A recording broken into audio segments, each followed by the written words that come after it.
That is an honest-made tombstone. It's going to be there when I die. When we come back, hear why this man says a local cemetery is keeping him from being buried under his homemade tombstone. Gulfport man isn't dead yet, but he's thinking ahead and planning for his plot. But that planning apparently isn't going as smoothly as he'd like. 10 News reporter Catherine Bursch explains Tom Stock is having some tombstone trouble.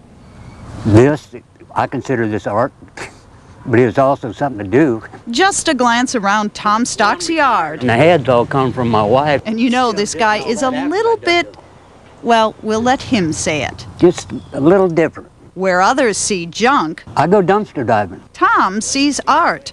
And when tinkering with stuff is so much a part of your life, it only makes sense that you might tinker with your death as well. So one day I said, you know, I've never made a tombstone. I bet I can make a tombstone of mine. So a bag of concrete, an old belt buckle, and some marbles later, and Tom had something that just seemed fitting. Tom, you're a good man.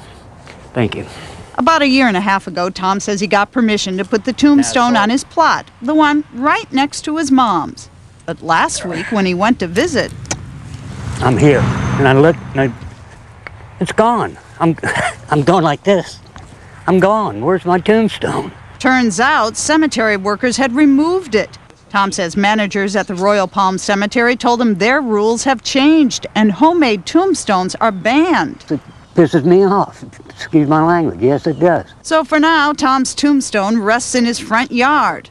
But Tom says one way or another, when he's laid to rest, his homemade stone will mark the spot. And it's personal, and it's mine, and it goes right here. And Tom Stock isn't letting this tombstone dispute die. He's circulating petitions in hopes of changing the cemetery policy. And we tried to reach the folks at the cemetery for comment today, but they were unavailable. But he's got some petitions at bars and at his former workplace, and he hopes that's going to do the trick. He's a very creative man. Well, it just seems to fit him. Oh, definitely. No doubt about that. I can see if it was like a tall tombstone that might disturb, but this is flat. You wouldn't know it was there unless you were right there. All right, Catherine, thanks so much.